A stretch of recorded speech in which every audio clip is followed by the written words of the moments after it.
This is Paul McGann, and you're listening to the Fiveish Fangirls podcast.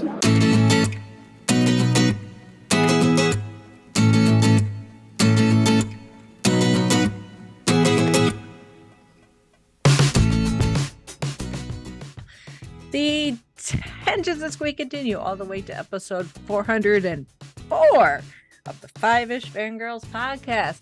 We'd already made a decision that after a night at the opera and a day at the races, we wanted to go back to basics for news of the world, but it was very timely because the world was looking at punk and things being very stripped down. So in a sense, we were conscious, but it was part of our evolution anyway. Welcome everyone to this week's episode of the Fiveish Fangirls podcast. So glad, Joyce. Let's start off. Oh my goodness, my mouth is so dry. I'm getting there. Let's start off like we do every week on the virtual table and see who's joined us this week. I need more water. This is Brittany in Belvedere. This is Chrissy in Salt Lake City. This is Holly from Wisconsin. And this is Rachel in the Midwest that sucks. The big bucket of nasty gray yuck. Mm-hmm. Yeah. It's winter time and we are definitely feeling it. Yes. Mm-hmm. Yeah, it's like I can't drink enough water because it's so cold and we have the heat on.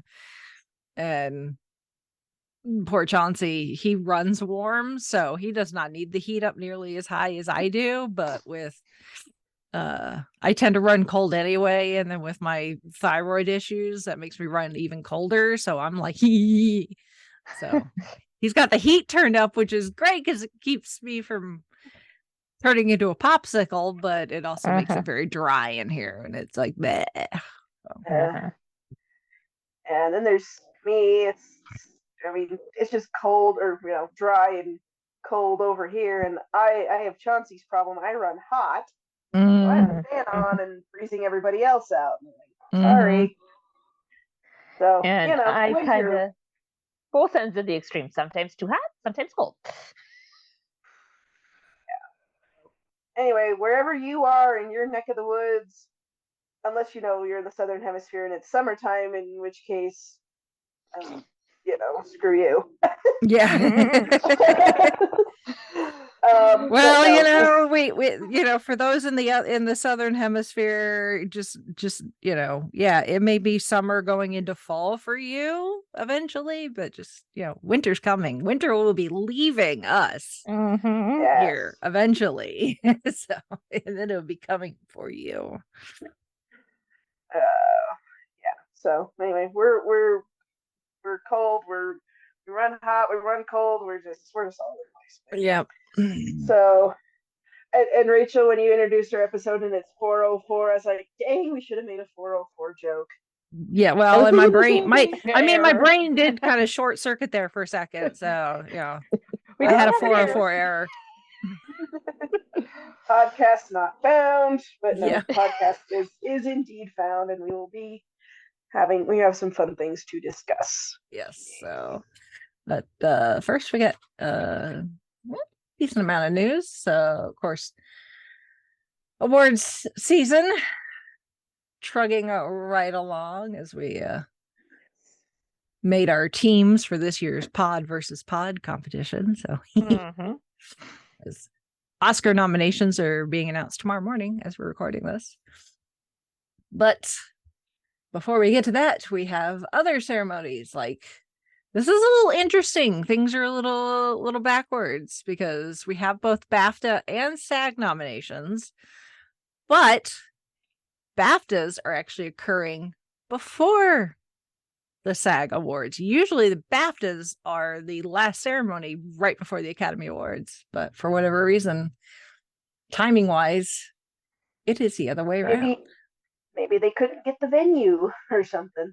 Maybe. So maybe a Girl Scout troop booked it. Yeah.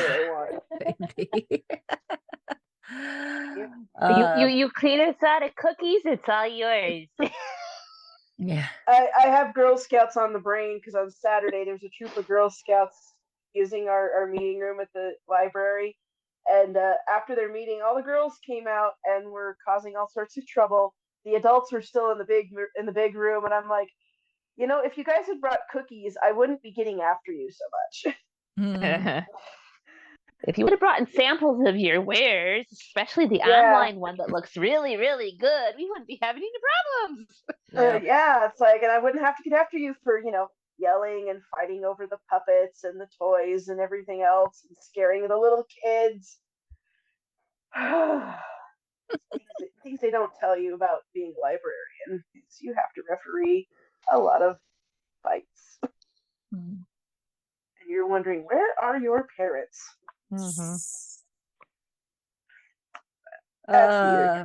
At the grocery store, grocery shopping, probably. Probably, yeah. No, that you would be, yeah. You joke, it happens. I know. Yeah.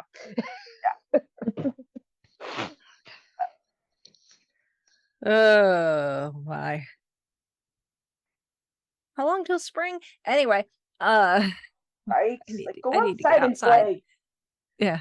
I guess, weird connection, but I guess, while we're stuck inside, we have all these, big award nominated movies we need to watch. So, and it probably should not surprise anyone that when it comes to the BAFTAs, because it is the British equivalent of the Academy Awards, that the front runner with the most nominations is the remake of All Quiet on the Western Front. So yes, which is in German, but still, it's a very decidedly European film.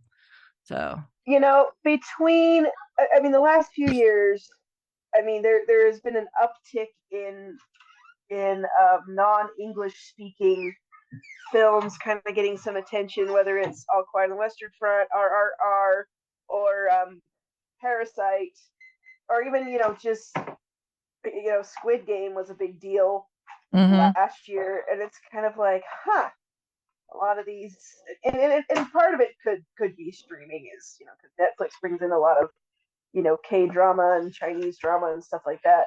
But it's just it is fascinating to me.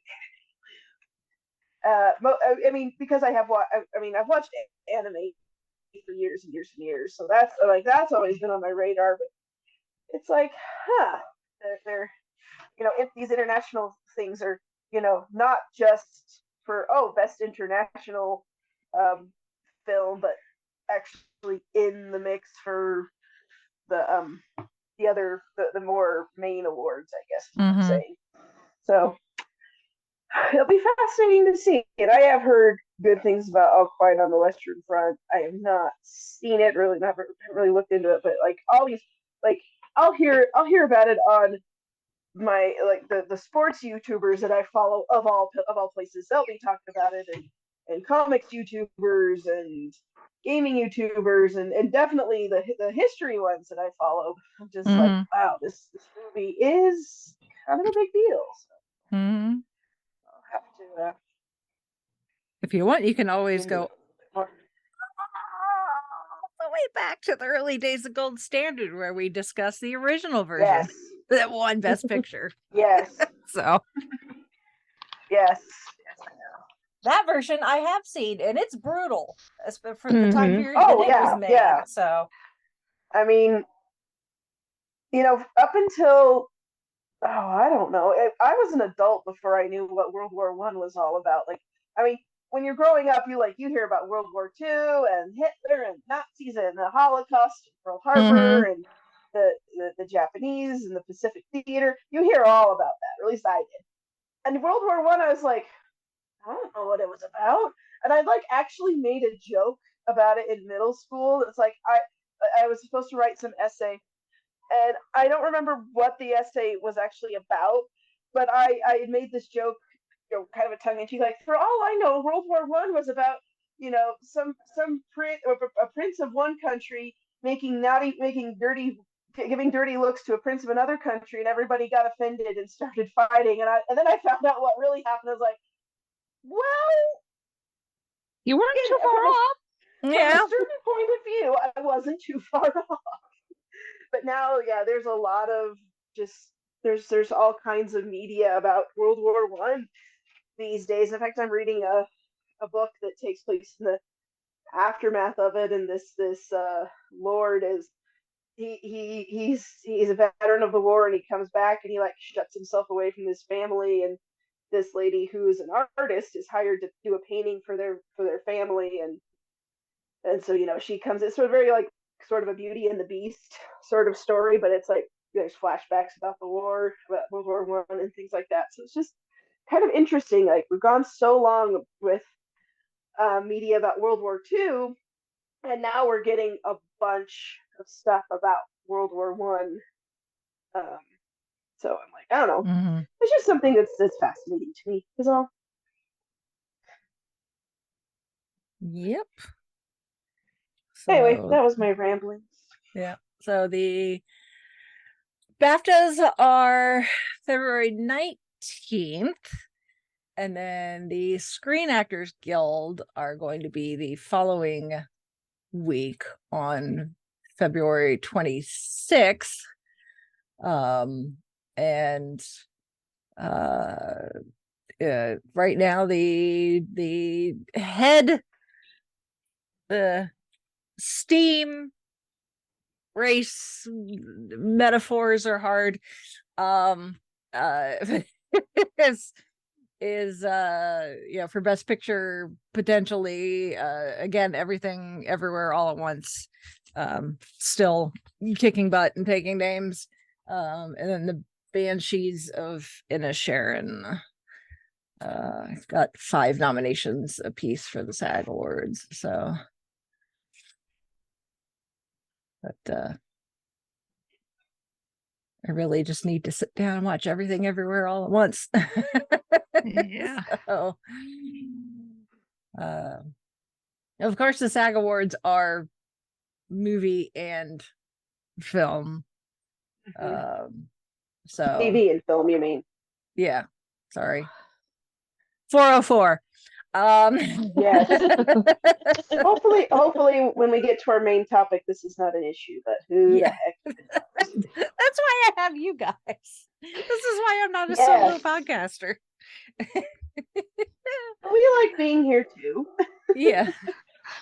So a quarter. 1 whole Yeah. night. Yay! Yeah. So yeah, TV and film. So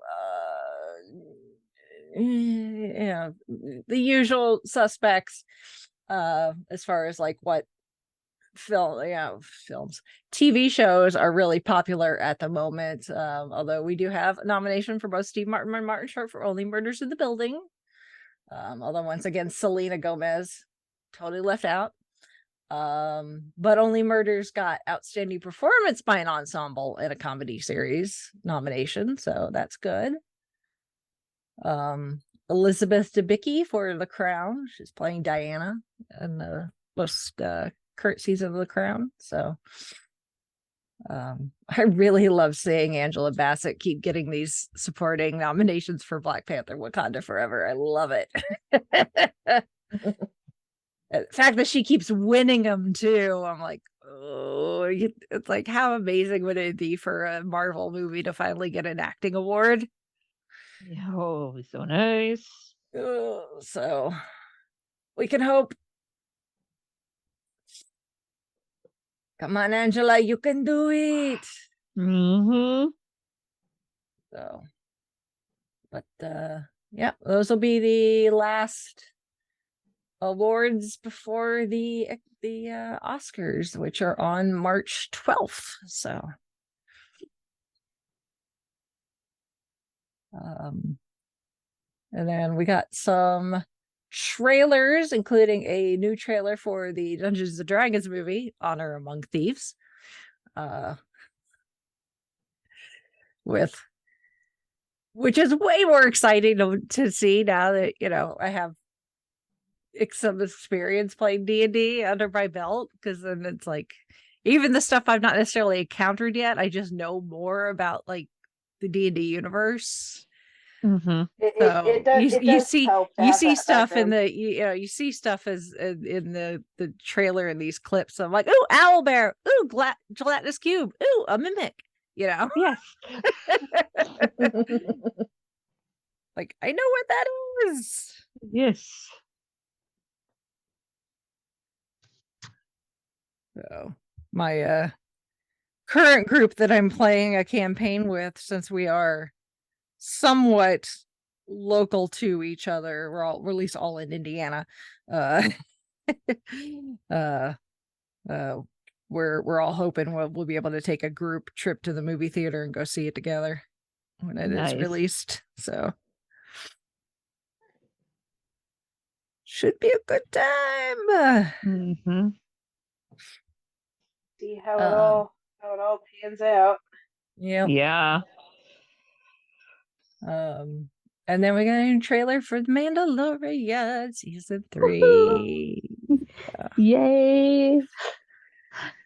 That's a So excited. Grogu. Yeah. Grogu and Right. his little what is that called? His little cockpit that isn't really a cockpit, but it's cute Yeah. to see him up there.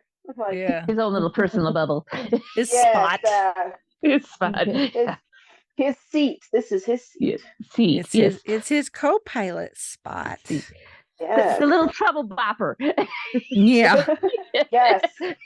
So there was a few shots where he couldn't help and just go sit on Din's lap. Yeah. That didn't last long. Yep.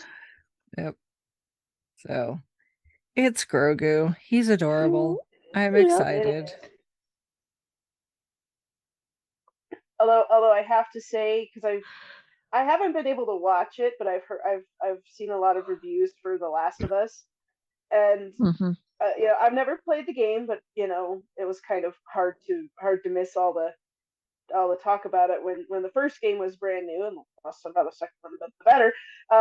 But the fact that they have Pedro Pascal playing Joel, and he's basically in the same kind of role in that movie or that show as he is as in the Mandalorian, it's like, yeah, I see it. That sort of tragic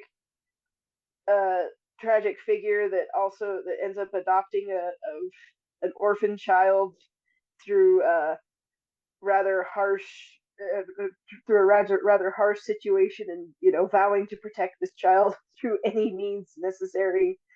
And it's actually kind of for a zombie apocalypse story, it's actually kind of heartwarming in a lot of ways. That's why yeah. Although I've heard the first episode's good. The second episode is not as good, but still okay. But yeah, that's all I've heard so far. I'm trying to decide. It's like, is this a show I could stand to watch or not? But we will see. I played. I never finished it, but I did play bits of the game, and I remember liking the storyline of it. Yeah, I've been wanting to watch this because one, I played the game and I like the storyline, and two, because I like Pedro Pascal and in this kind of role he's been having lately. right. Yeah, it is intriguing, but yeah, the Mandalorian coming up, and I'm like, there's a type. He's got a type of character. Yeah. Mm-hmm. And it's a type that fits and works for him, which makes it even better. Yeah. Because some actors pick a type and it's just like, really? Come on, you're better at this type.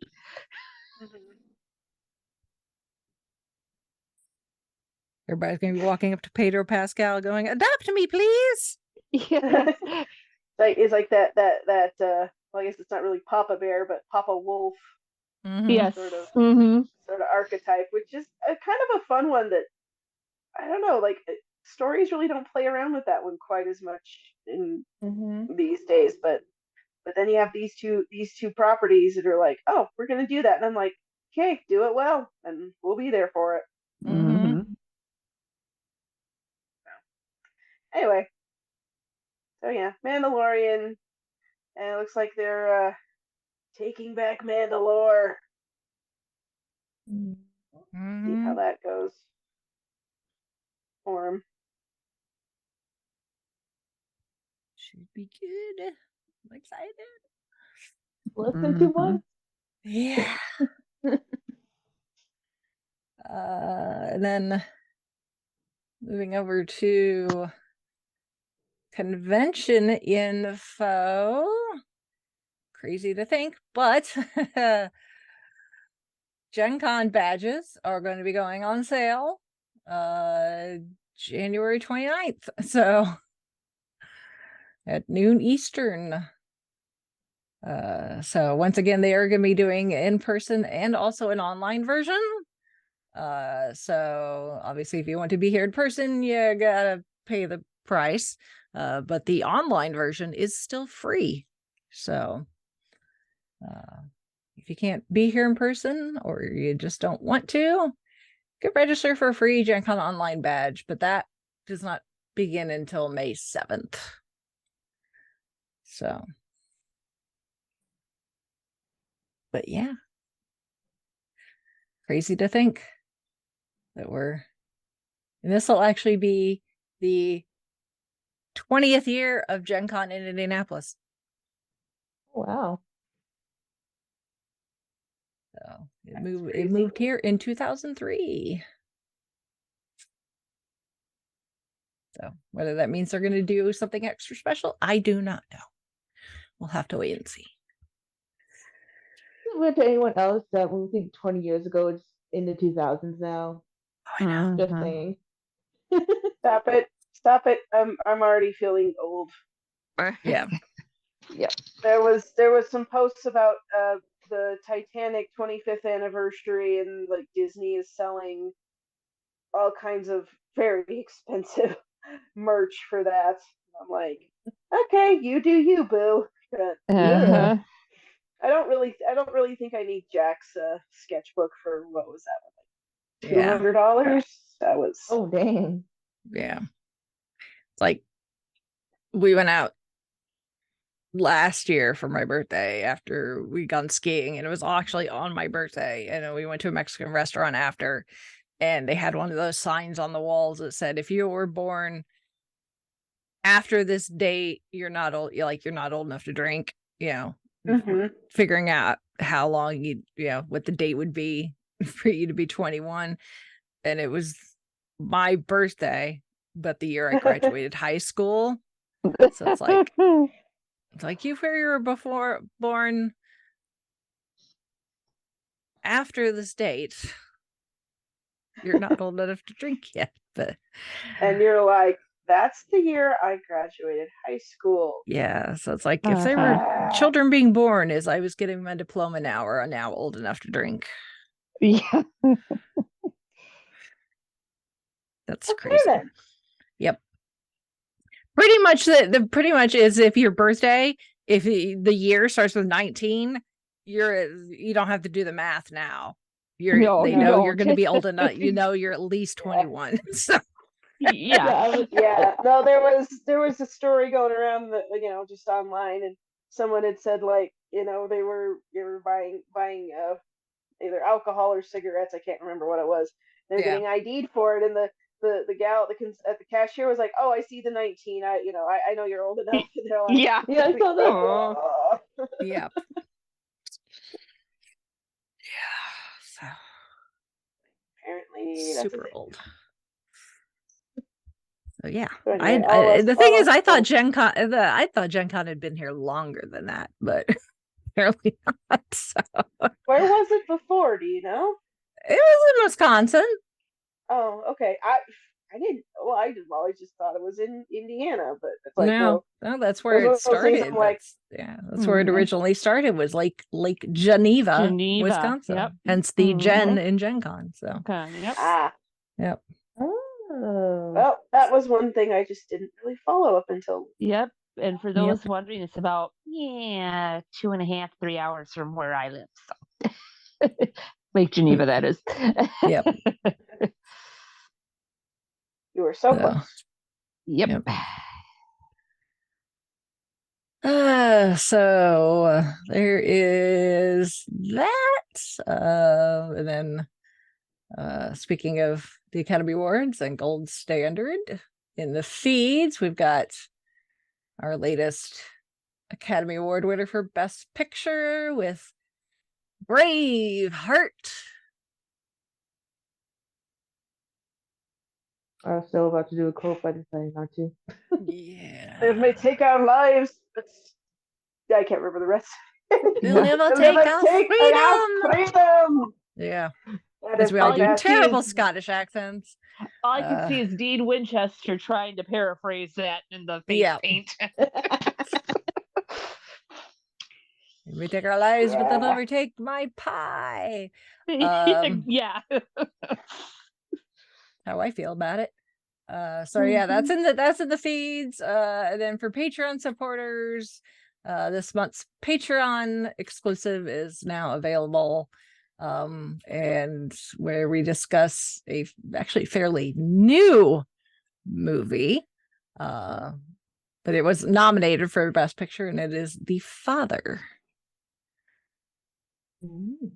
Which is 2020, so not that long ago. No, indeed.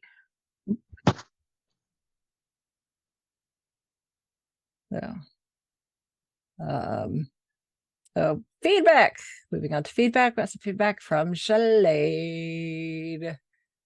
Of course, we talk a musical, and she is on it. She says, I was right. You girls are going to talk about musicals this year. I'm like, well, no, shoe fits. First, before we talk about about musical, one thing I forgot to mention about the mystery actor, John Lithgow. Another movie I saw him in is Rugrats in Paris. Yes. Now back to musicals. I don't have much to say about The Music Man because this musical is not my favorite. Totally fine. I only love the Little Music Man sketch on SNL when Lin-Manuel Miranda hosted. Yeah, that was kind of funny, where they do a parody of the Wells Fargo wagon, and he's like desperate to sell anything and everything because he really needs to make money. It is funny. But anyway, with musicals, I thought for your Halloween episode, you girls, we're going to talk about Little Shop of Horrors, because I finally watched that movie all the way through for the first time. I still need to see the stage play of it. It's good. We could potentially do Little Shop of Horrors at some point. It would make a good Halloween episode. So Yes, every Halloween that comes around, I was like, oh, we should review that one, and then I forget, and then we're like, we've already scheduled something. So thank you for reminding us. Maybe we'll I can go on and on about my fear of dentists and how Steve Martin does not help Eddie. Yeah, that was one, and I think Shalane, she was probably she was very young when our community theater did that one, and I had braces at the time, and you go to the orthodontist every month to get them tightened, and and my dad he saw that one, and he was like, singing the dentist song. I'm like, Dad, it's not the dentist, it's your orthodontist. It's like, doesn't matter. I'm like, sure. So yeah, there was always that one, and then I saw the film, and it's one of my favorites, especially for Halloween. So campy, so cheesy, and yet so fun. Anyway, yes, I think we should put that on the list for Halloween, if not this year, then at some point. Yep. So continues anyway. I calculated all the musicals you girls talked about on this podcast and Gold Standard. I'm glad somebody's keeping track. For this podcast, we've done Singing in the Rain, Annie. We've touched upon The King and I in South Pacific because of they come up in We Didn't Start the Fire. Yep. Several Disney musicals, and there's plenty more where that came from, and Anastasia. And on Gold Standard, we've done The Sound of Music, My Fair Lady, Singing in the Rain, Funny Girl, West Side Story, Oliver and Cabaret. And for Patreon next month, we're going back to musical territory because of Shalane's Patreon suggestions. We're doing Yentl. Ooh, that should be interesting. Papa, can you hear me? Well, then too, I That's think all we I briefly- remember. I It's think we been ages briefly since I've touched. seen it. I think we briefly touched on like Fiddler on the Roof and Into the Woods. Yeah, because we've actors touched in a hat upon type deal. Yeah. some of that. So and then of course she has suggestions. Other musicals I can't remember giving you girls to talk about. If you girls have seen these, or you might talk about some of these on Gold Standard, because she may have suggested them being a patron on Gold Standard too. So but Moulin Rouge, Les Mis, Wicked, Fiddler on the Roof, Seven Brothers, Newsies, Tick Tick Boom / Rent, Wizard of Oz, Willy Wonka and the Chocolate Factory, Sister Act, Grease, and Bye Bye Birdie.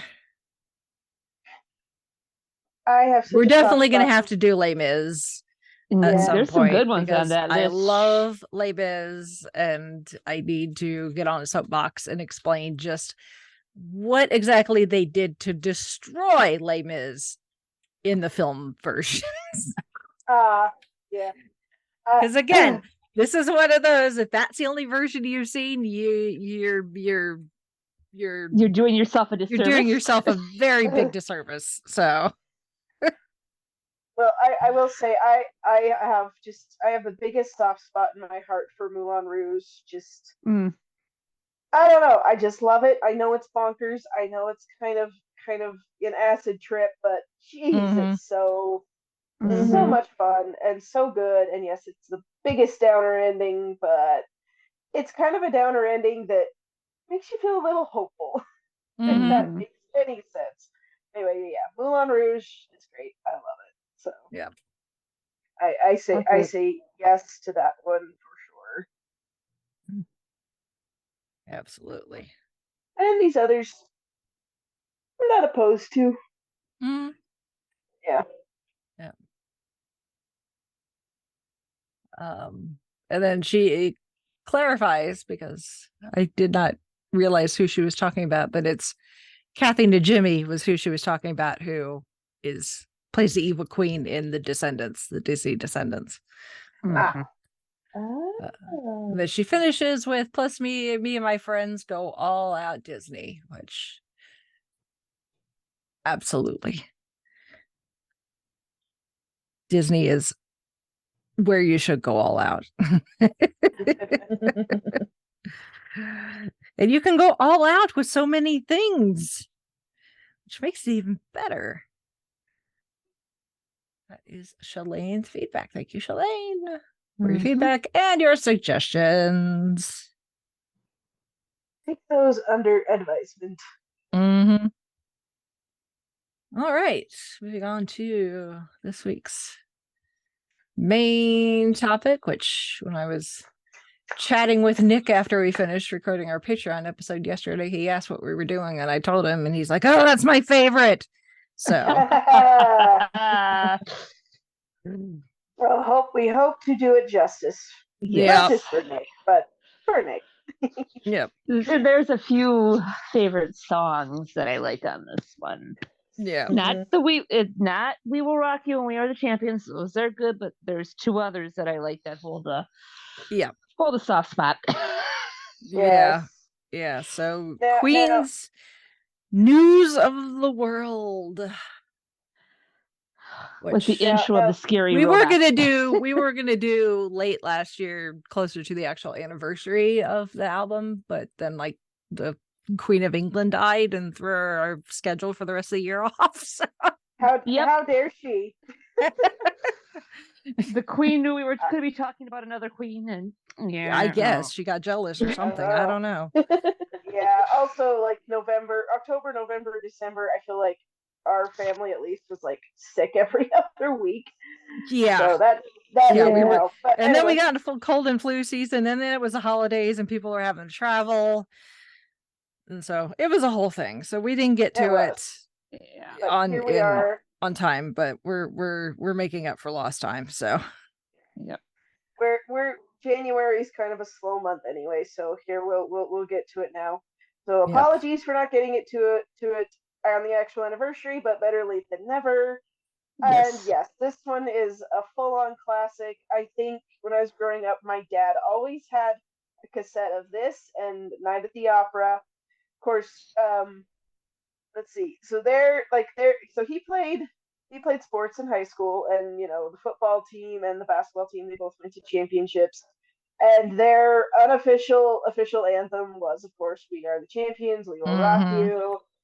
And it's so it wasn't just like, oh, those are played in all the stadiums and all the, everybody knows it. It's sort of like it had like a special meaning to him, and I don't know. Everybody knows it, and if you go to a big sporting event, it doesn't even have to be a big sporting event. It could be, your local high school team playing. Yeah, I say it could be like, T-ball. And odds are you might hear it. So I mean, when I played Little League softball, we would, stomp, stomp, clap in the dugout. Not even knowing what it was until years later, but we all knew the stomp, stomp, clap growing up. Yeah, exactly. And I heard it on the radio all the time too, so it's like, oh, I knew what it was.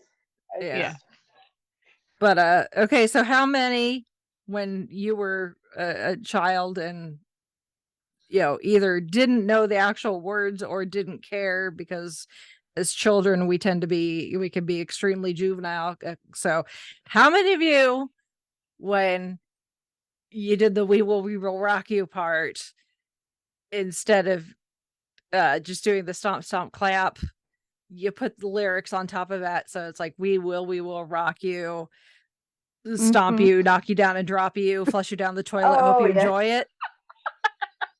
Okay, not that last part. Is like it was like just me then? You up and drop you. Well, I did. No, I did. It was stomp you, pick you up, and drop you. That was the one I did.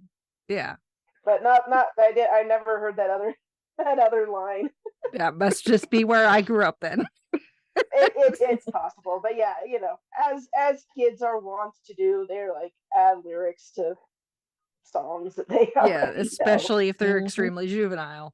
Well, yes, and we all were there at one point, and if you are trying to claim you weren't, you're a liar.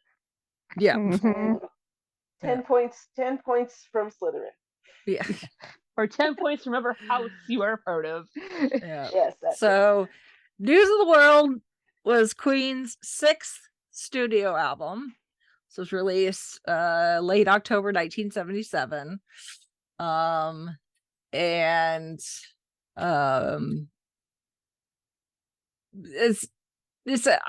obviously, because this is post Night at the Opera, Day of the Races, which both of those albums, especially Night at the Opera, which we've covered, huge with Bohemian Rhapsody and its production, the amount of production that went into making that album, made Queen as a band stand out among their peers.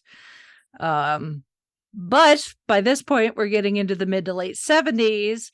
And while Queen is still huge and very successful, music tastes are changing as we're getting closer to the 80s. And especially in the UK, punk was becoming more and more popular with bands like the Sex Pistols and the Clash and, other bands like that. So Queen was all like, well, let's, like the quote that I said at the start of the episode, which came from Brian, I think. And I think you're right. Yeah. They wanted to go quote unquote back to basics, but not really, because I mean, this album, it still has some of the production value that you would expect from Queen. There's still a lot of the overdubbing, the layering of vocals, obviously the musical styles. We've got a little bit of everything. We've got some kind of Latin, we've got blues, Well, this one more than any of them, I think, because if you look at all the whole Queen discography, and like from Queen to, all the way to Made in Heaven even. And just how many different styles Queen did in the course of their run. And I mean, through the 70s, there's, the rock, and then they're experimenting with punk and, synth pop and just all kinds of different things. And I feel like this one, more than any of them, has that. We're definitely transitioning from the 70s, getting into the 80s. Like, we still have that 70s stuff, but we're getting into the punk, and it's like kind of foreshadowing the synth and the everything else. So like, this one feels like, if there was one album, like, if you want to get a good feel of what all of Queen is, I would say this album is it, because it has a little bit. It's got a little bit of everything that they ever that they did. So like, if you only have one time for one Queen album and you want to get down to the essence of what their music was from top to bottom, beginning to end, I put that in quotes because they really haven't ended, but that main with the four of them, this is the one I would say listen to News of the World, because this News is of the World, or even you could kind of make an argument for jazz a little bit too. Yeah, although with some stuff, jazz I think doesn't you're right, have more News of the World. Yeah, jazz doesn't have as many memorable ones, but I think this is, and I'm not going to say it's the best one, right? To me, that one is Innuendo and Miracle, but but this one is like, this is the essence of Queen in my view. Now, maybe someone else has a different opinion, and that's fine. But I'm just saying, like, if you have you only have time to listen to one Queen album, you want to know, like, what was their band like, because you cannot. We kind of put them in rock because everybody goes in rock, but they just did so many different things and so many different, and it was all like, what is popular. It wasn't. I mean, a lot of it was artistic, but also like, they wanted to get paid, and I think I've quoted this before, but there was a YouTube documentary I saw talking about Queen, and it basically said, if polka would have gotten them paid in the 80s, they would have done a polka album. And Freddie would have raced into the Lederhosen.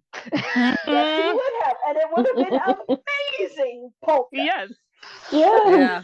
Weird Al would not have been the only great polka.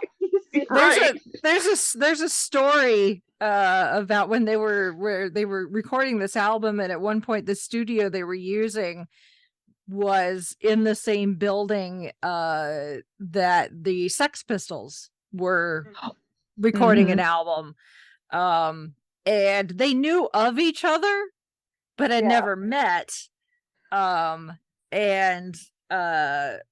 Sid Vicious really wanted to meet Freddie, especially because apparently Freddie had referred to him as Sid, like, fierce or something in an article, like in an interview.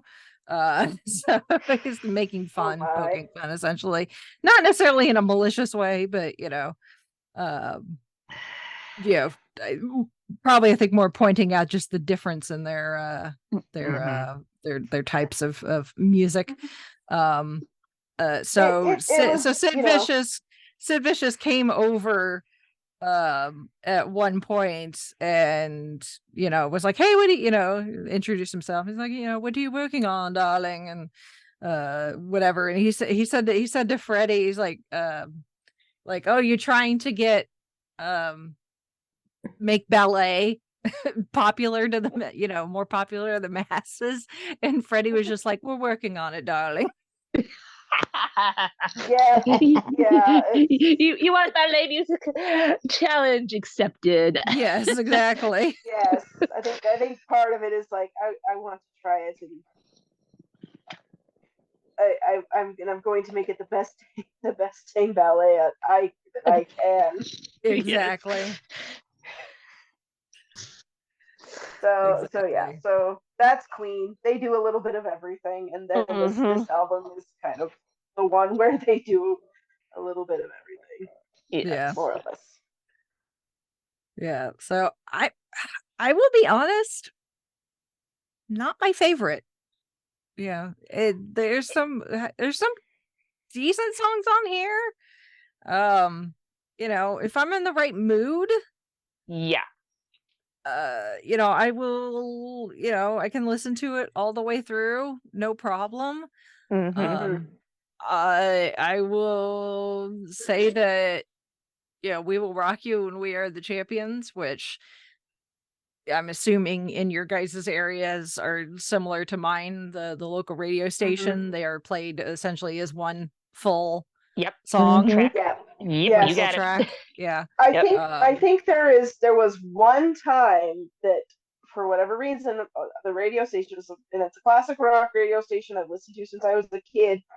I don't know if someone just hit the wrong button or put in the wrong track, but there was one time that it was just "We Are the Champions," and it wasn't like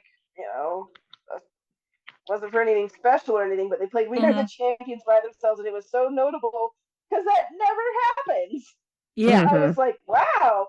They Yeah. actually did it, but that was just the one time. There are few exceptions, because we've got the local, one of the local stations that like they had like an anniversary year, like they'd been on the air for I don't know how long, like we've been here for 40 years or however long they've been.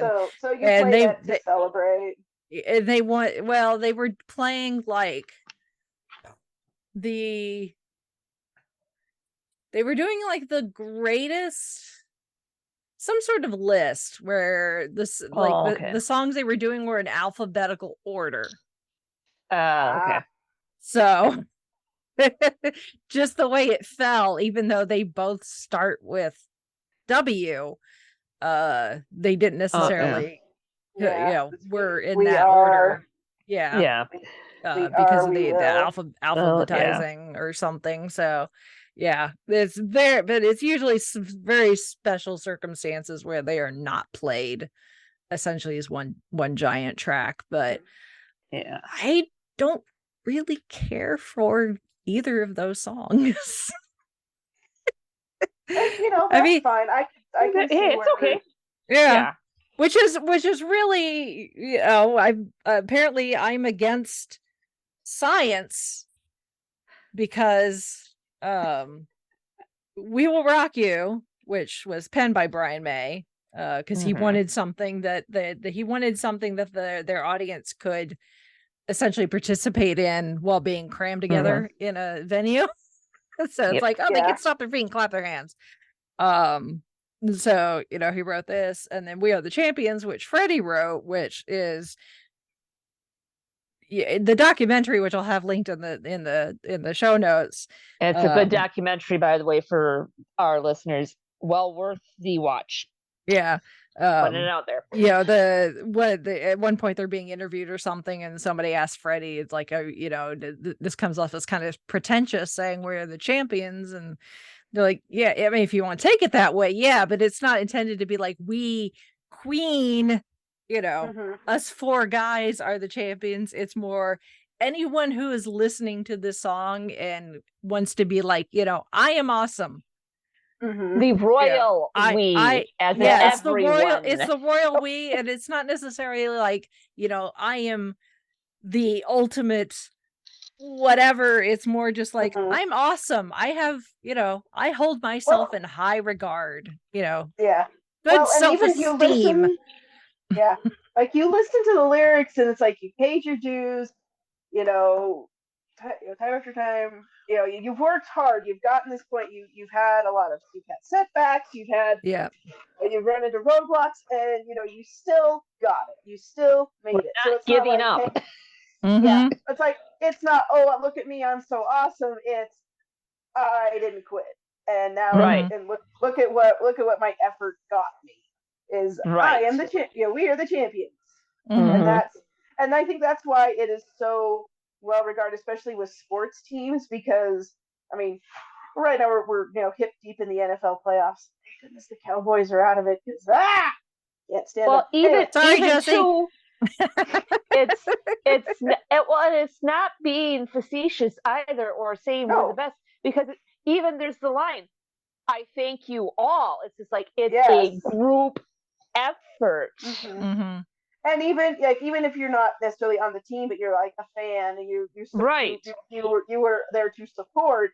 I mean, it's like every mean, and I mean, like I said, I'm using sports just because that's what I associate it with. I followed sports my whole life.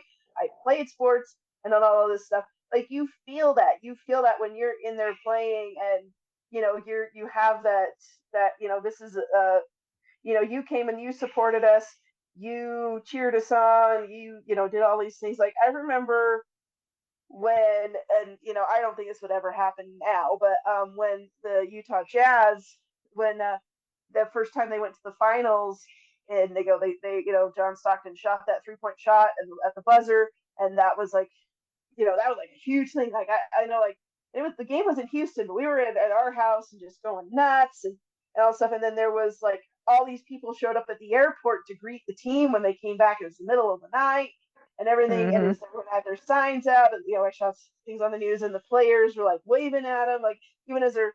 So it's like it's that whole like kind of community feel of you're part of this, we're part of this, we're all part of this, and we all did it through the ups and downs, the not bed of roses and the no pleasure cruises. Hey, thank you.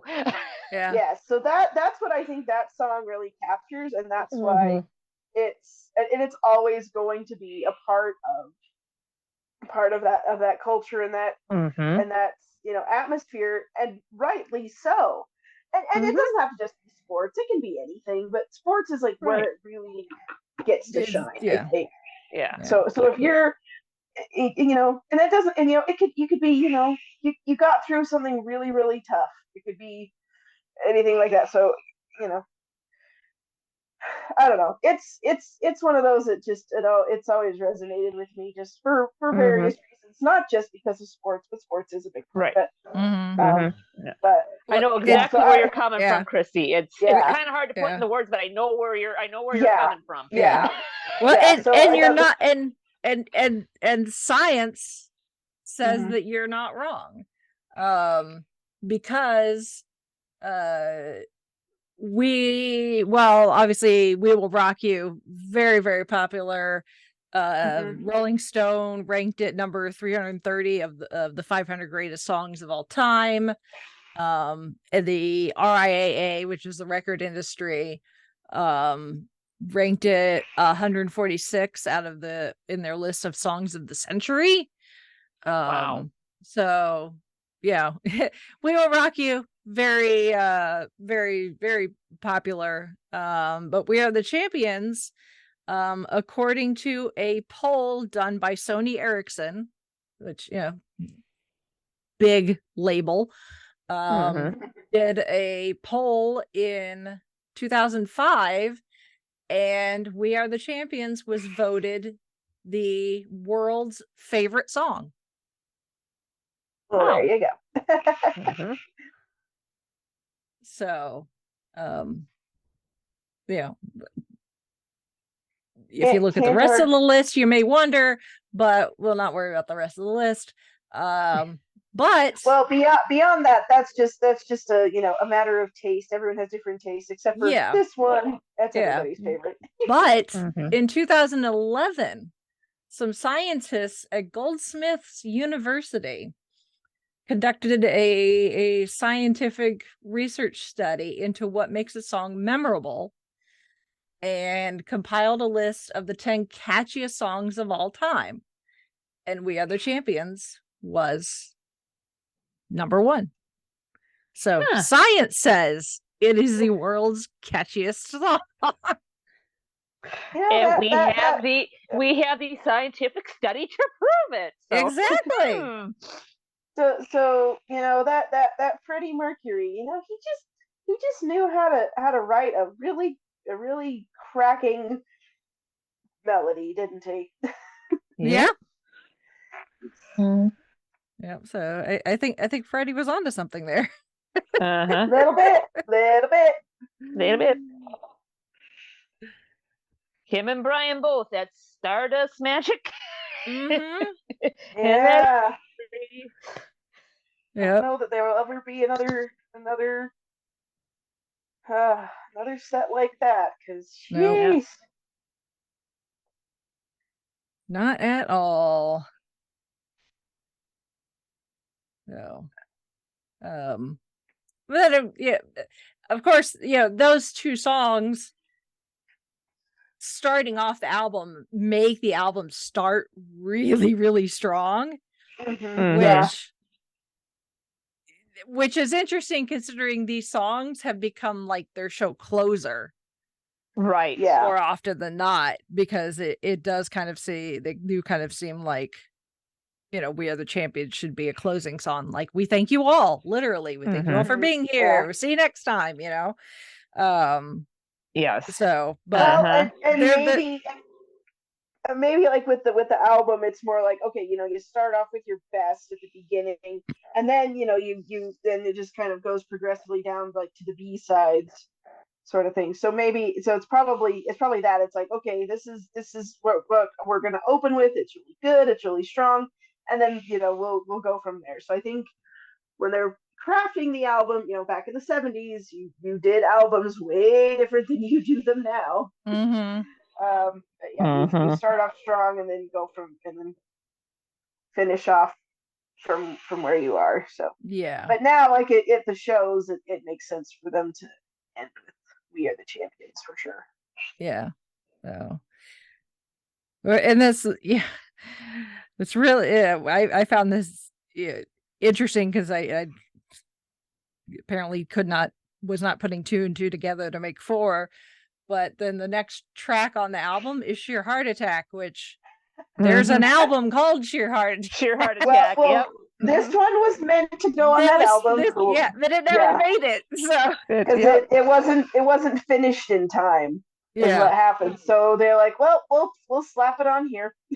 Yeah. Which, kind of confuses the music scholars, I suppose, if you're like, or if you're ever on Jeopardy and you have to answer the question, or come up with the answer to this song, this Queen song is named after an album, but it's not on that album. Which one is it? It's like, yeah. So so that's gonna stump you, but it's obviously it's not as catchy as We Are the Champions, but dude, it's a headbanger. It is. It was kind definitely of right up there with Stone Cold Crazy, but not quite, but close. Yeah.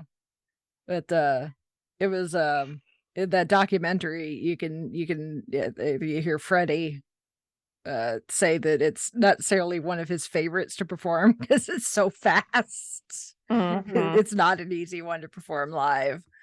Right. Well, and given the number of songs that he performed, that would be tricky for anybody. For him to say, "Oh, this one's difficult," it's like, ugh. Yeah. Freddie Mercury finds it difficult. That tells you something. What kind of chance do we mere mortals have performing it, or even just singing it in the car? Yeah. That's why I say it's a headbanger. You just kind of like, or however it goes. Yeah. Like, don't even try to sing it. Just bounce to it. It's okay. Yeah.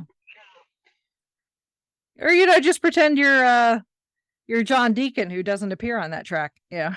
Like, I gotta break. Sir, not appearing in this song. Yes.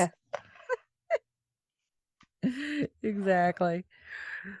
I think part of John Deacon will be played by a session bassist this afternoon. Yes. And then Brian May pen song "Dead All Dead," written about his pet cat. or the song to play as a DM when you have a TPK. Yes, you have that in your playlist, and when your party makes a very stupid decision, it's like, hold on, I gotta cue this up. Or the rolls aren't with you and you need to put all your D20s in a dice jail holder. Yes, you're all dead to me.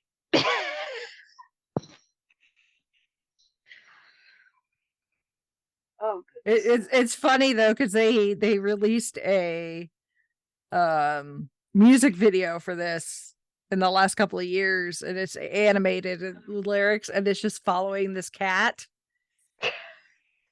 as it climbs in and out of, you know, the like little cubby holes and all sorts of stuff, and then it gets to the end of the video and you realize that the cat is crawling, it's been making its way through Frank, the robot, who appears on the cover of the album. Yeah. So we should talk about that cover art. Yes. Because again, like I said, my dad had this cassette or CD in his truck along with, you know, Night at the Opera, and like I don't know, like I kind of got it, but at the same time I was like, okay, so it's news of the world, it's a giant robot. Well, yeah, I guess that would be big news if a giant robot showed up and started picking people up and hurting them. Right, yeah. But he looks so sweet. Yeah. Poor misunderstood robot. Yeah, it's a custom piece of art based off of a painting by artist Frank Kelly Frias, who is an American artist, and it appeared on the cover of Astounding Science Fiction, which was a science fiction magazine where you could read, like, you know, science fiction stories and stuff. Very, very common in the early days of science fiction in general, actually. Right. These type of pulp magazines. Yeah, and this definitely has a pulp look to it. Yeah. Richard Taylor had or Roger Taylor, sorry. I can't speak. Yeah, no, sorry. Richard Taylor had a Weta making Lord of the Rings. So I was kind of close. Sci-fi, fantasy, you know, wrong Taylor. Roger Taylor had a copy. And in that version, it's a giant robot and it's just holding a single body of a dead man.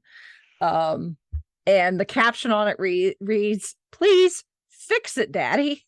Like the robot's like, "Please, Daddy, fix my broken toy." So yes, because it's tied to a story, I guess, that appears in the magazine called "The Gulf Between." So the band really liked the art, so they contact Mr. Frias, who agreed to make an alternate version of it for their album cover. So instead of the single dead man, it has the 4 band members in it. So you've got Mercury and May in the robot's hand. Freddie's bleeding from his chest. And then Taylor and Deacon are falling to the ground. But you can only see Taylor if you go to the back cover. Right. And then the inner cover has the robot extending its hand out to snatch up, kind of the audience, which they actually use that image in like a little kind of animated type thing in 2017 for the 40th anniversary of the album, when Queen went on tour with Adam Lambert. The big, fancy screens that the artists use these days for concerts. They had a giant kind of on the screen. It's an animated Frank reaching out, bursting through the wall and reaching out, trying to grab the audience. The thing was, Frias didn't know who Queen was. He was a classical music person. Like, he didn't listen to like popular music. So he's like, I'll do it. But I also want to go, he's like, I'm going to go listen to their music to see if I even like it. So, because he's like, I might hate it. And then it may, leave a bad taste in his mouth. But it turns out he actually did kind of like him. I don't necessarily think he became like a huge fan or anything, but he liked him well enough that he didn't regret, doing the artwork for him. So, hey, good. Transcends genres, I suppose. Yeah. So, but that's how we have Frank. Yep.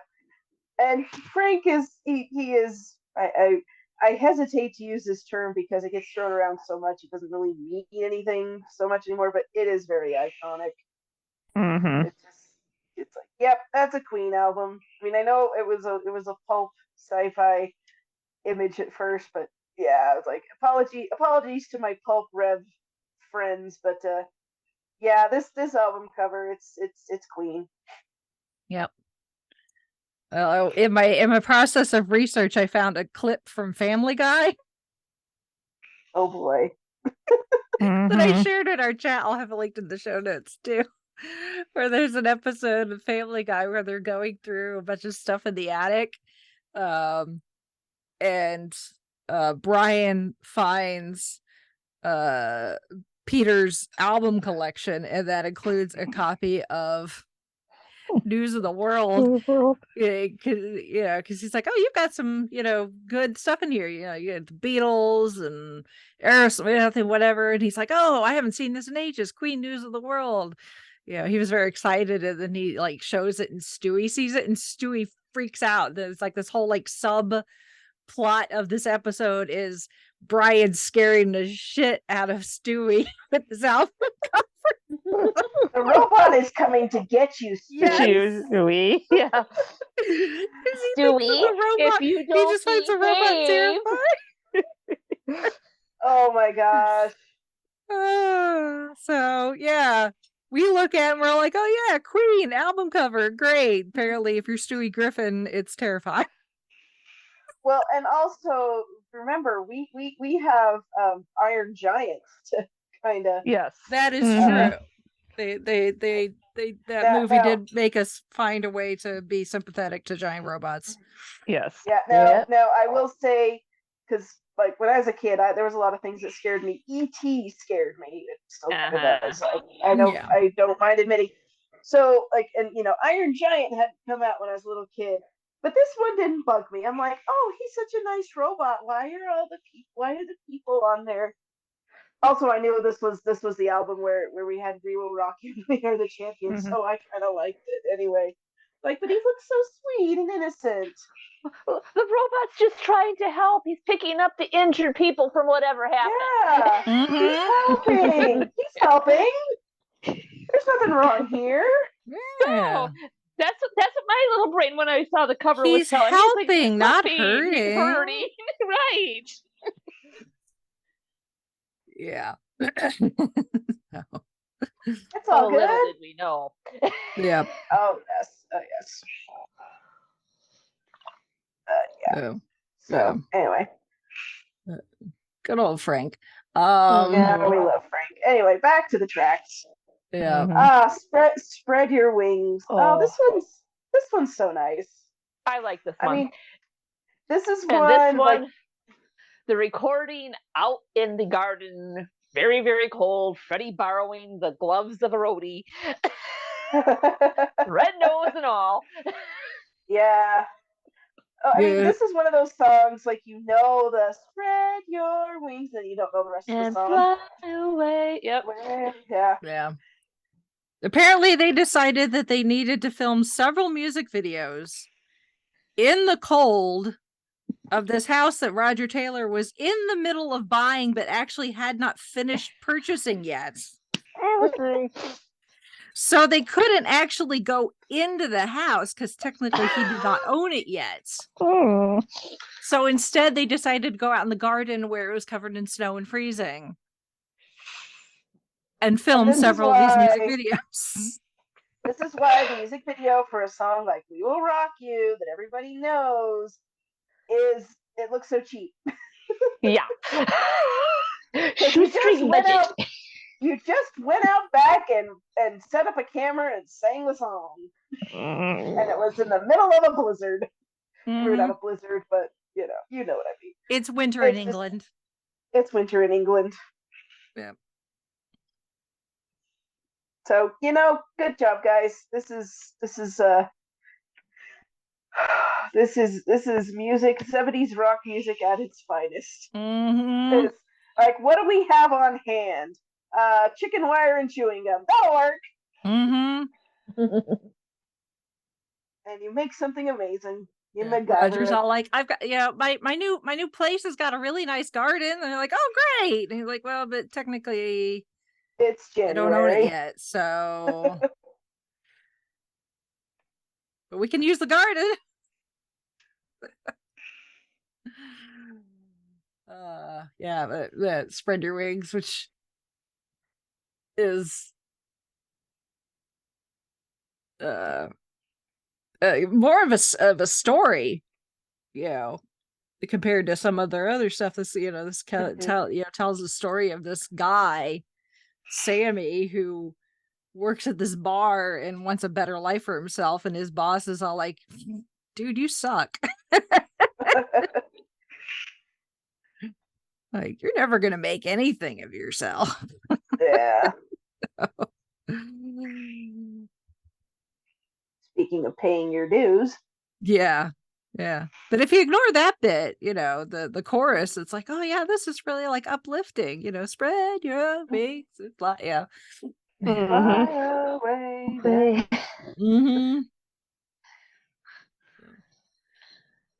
And then the last one on the side one of the record, kids, fight from the inside, which yeah, not very memorable. It's fine. Not to me. Yeah, it's fine. It's middle of the road. Yeah. Now, was Roger singing lead on this one? It says written and sung by Taylor. So yes, yeah. so he's. Yep. It says it's the one of the few songs that the band ever did that was recorded almost entirely by one member. Mm-hmm. Yeah. Because usually, they all pitched in some way, but this one is all Roger. Yeah. But apparently the riff Slash from Guns N' Roses really loves the riff in this song. Cool. Flipping over to side 2 with Get Down, Make Love, which of course is a Freddie Penn song. Oh, of course it is. Surprise. With a title like that, it sure wasn't John D. It's a song about sex. Of course it is. Of course it is. I mean, you kind of get the almost a little bit of dragon attack with the pianos a bit, but not quite. Just as, kind of how just the rhythm and the beat, in my opinion, I mean, it's not note per note, but just kind of how it starts off with one beat and then all of a sudden it just goes da da da da da da da da da. Yeah, maybe. Well, I mean, it's. I mean, not too close of a parallel, but yeah. I mean, it's okay. It's a very Freddie song. Right. Is what it is. So I mean, my mood, I'll listen to it, but sometimes my fingers like, okay, next track. Yeah, I mean, this is a case for like what Chrissy was saying. Like, if you want a good idea of like what Queen and like their personalities are like, this is Freddie Mercury. Pretty much. Yeah, this is a very Freddie song. Yeah. Overall, this isn't the best, but it is a good way to sample, just kind of get an idea of who Queen is. And yes, this is the Freddie song. We love Freddie. There were just some that were just like, okay, Freddie, we'll let you have that one. Yeah. Moving on. Just smile and nod, like, okay, yeah, we'll record it. Yeah, I mean, it's definitely one of the more produced songs on this album. For them trying to go back to quote unquote basics. It does have a kind of a psychedelic sound to it, although they aren't using a synthesizer. This is purely done with Brian's Red Special, his baby, and a frequency pedal. And then some sort of electronic harmonizer, but technically they are not using a synth in this one. So, were they still putting on? Was this one that they were putting on the album? Everything is produced with no synthesizers on the album. Because I know for a while they were I didn't see anything that they specified that with this particular album, but it wouldn't surprise me. For a lot of their early albums, they were like, no, we're not using synthesizers. We're not doing that. That's not real music. That was a thing that they had to put. This was entirely produced without synthesizers. And then of course the 80s came around. It's like, well, that's out the window. Yeah. But I don't know. I don't remember what the first one was that they did that. Yeah. So I would. It says beginning with the game, I think, is when they started using synthesizers. Okay. With Play the Game.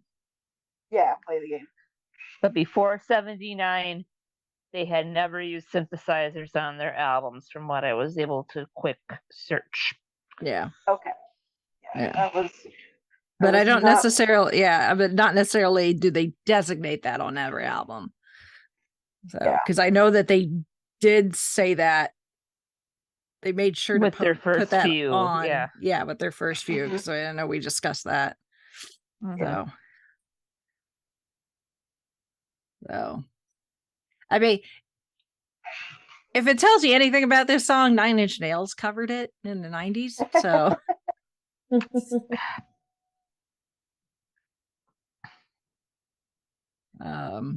And then again, if Get Down, Make Love gives you a glimpse of who Freddie Mercury is, then Sleeping on the Sidewalk tells you about Brian May. Who Brian? Yeah, exactly. Yes.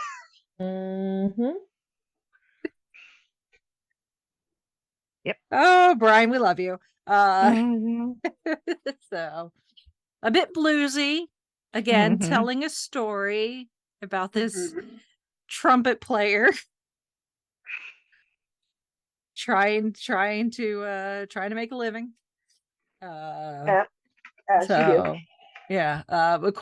to Wikipedia, this is the only song in their discography that, other than the vocals, the music was recorded in one take.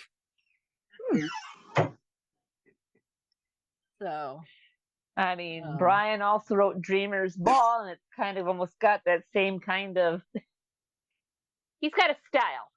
Yeah. Yes. Yeah. I mean, I like this song. I mean, Brian. Me too. Yeah. Brian, again, Brian, you can just kind of be like, yeah, this is a Brian song. Yeah. It's not I'm in love with my car, but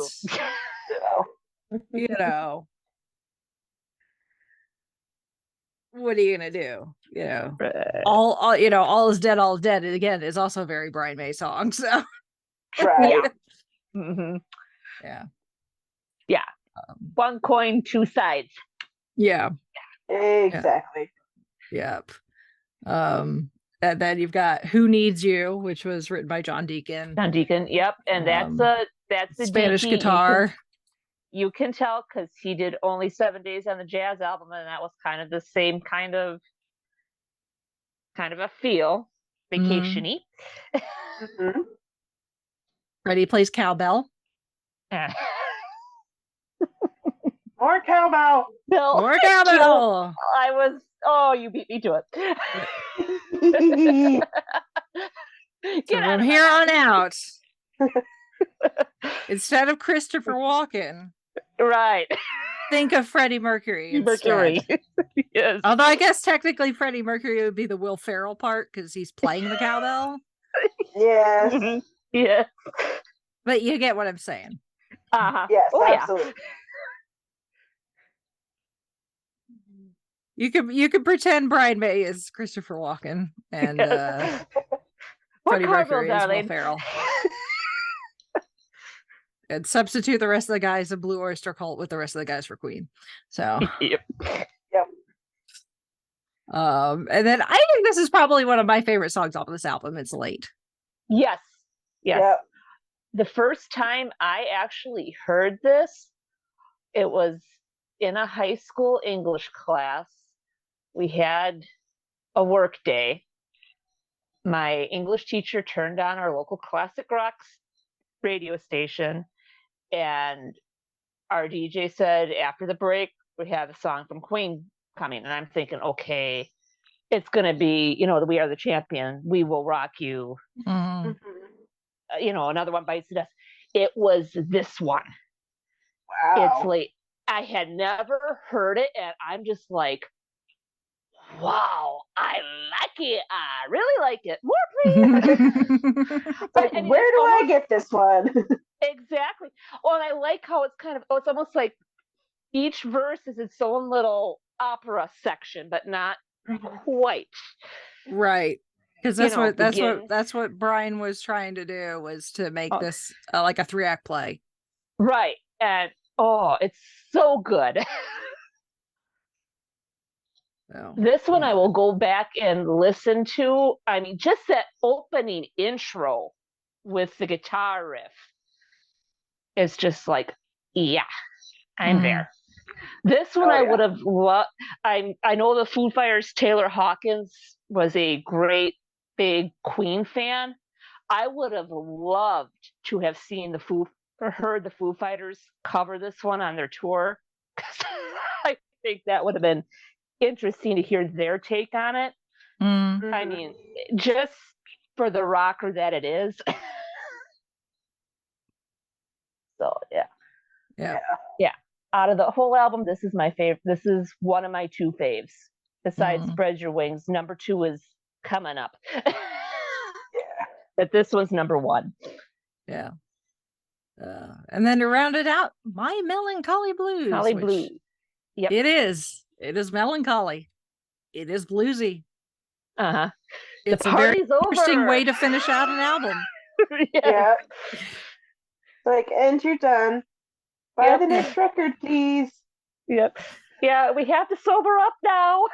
Yeah, that's what it is, because it's like it starts with like, We Will Rock You with the stomping and the clapping and that amazing, guitar riff that takes you out of it and into, We Are the Champions, and it's like it's so strong, and then it's like last call, everybody feeling a little down. Yeah. The end. But I'm okay with it. Come back. You guys come back. Yeah. This means that you have to flip it over and start it up again. Apparently. Something. Well, I kind of like the jazzy riff, to it, along with the blues aspect. It's like, I could see them playing this in a club somewhere. I mean, it's very stripped down. I mean, there's no backing vocals. There's no guitar. Stand-up bass. Yeah. Yeah. Yeah. This is something like you'd almost think it, like, if the Queen version would be something maybe more rock sounding, and then like Postmodern Jukebox got a hold of it. Right. And this is their version, So, but yeah, I mean, the album did okay when it was released. I mean, We Are the Champions was the first single. It reached number 2 in the UK, number 4 in the US. Spread Your Wings, it reached 34 in the UK. It's Late was the last single, and it was only released in the US, Canada, Japan, and New Zealand. And it only reached 74 in the US. It didn't chart anywhere else. They did tour. But 74 is pretty decent considering however many it cracked the top 100. Yeah. They did do a News of the World tour. They did 26 shows in North America, 21 in Europe. But when it was released, it was mixed reviews. Mostly because it was a change in the sound that people have been hearing from Queen up to that point, so it took some people by surprise. Yeah. But at the same time, some of them appreciated them, experimenting, trying something different. Not relying on the same old. Yeah. It helped that it wasn't like a drastic change. It's like, it's a little bit different, and we're moving into some new territory, but it was still Queen, so it wasn't like, oh, you completely changed everything you're doing. We hate it. Right. But, it's not but like it's, the TARDIS console getting redecorated with the new desktop thing. Right, This was right. gradual. Yeah, it's very gradual. The jarring changes wouldn't come until much later, but it wasn't sure. Hot space. Oh, hot space. Right? I mean, I've grown to love it, but a few people are like, really? You bought hot space? I'm like, yes. The Under Pressure saves it. There are some other good songs, but the completionist in me must have all Queen records. Okay? Well, yes. Don't judge. It's like buying the You could box go set listen of to all our the... review of Hot Space. Yes, you can. It's like going and getting the box set of all the Star Trek movies, and you know, yes, you have Star Trek 5 in there, but that's because it all came together. So. Right. Yep. Not that I'm saying Hot Space is necessarily the Star Trek 5 of Queen albums, but it's the best analogy I can think of right now. But anyway, but here we are, news of the world. It's great. It is a good for no other reason it's a pretty I guess I want to say pivotal album in Queen's discography. Just, you know, as far as like what their identity was, what their musical identity is the kinds of things that they were going to do. This was just sort of a hey, you think you know us? Yeah, we're just you wait. You're gonna see them too working more towards the collaborative of what we would get very later on with the Miracle, with them all writing as one whole big group.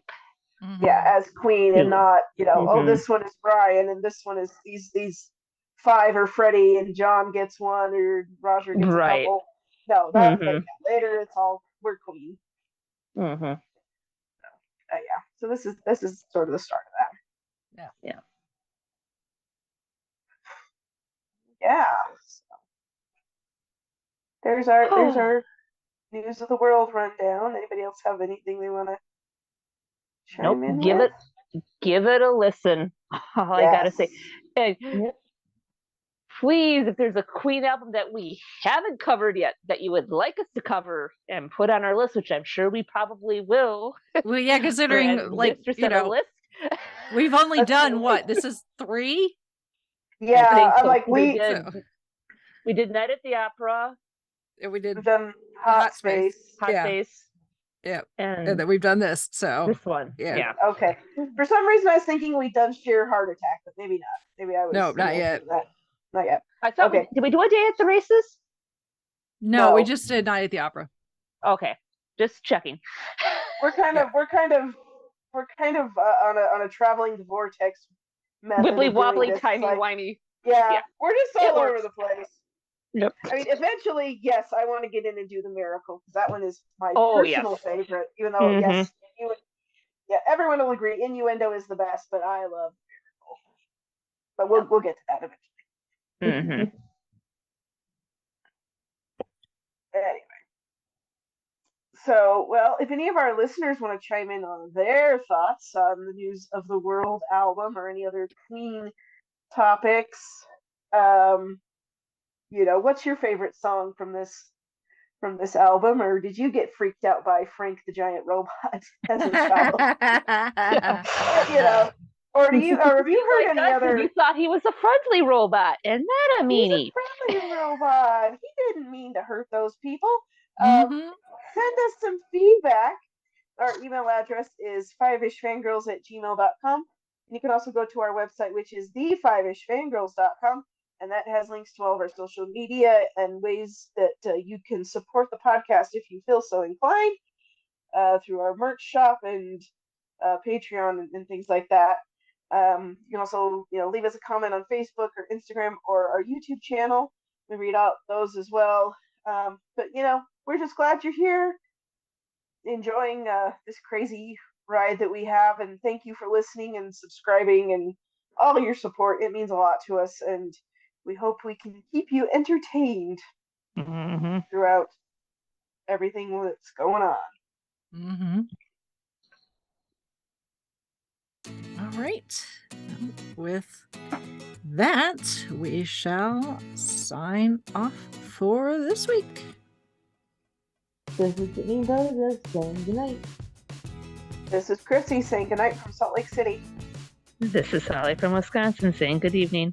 And this is Rachel in Indianapolis, Indiana. Okay. Ultimate showdown between oversized band mascots, Frank the Robot, versus Doris, Lady Justice from Metallica. Who wins? I'd say draw.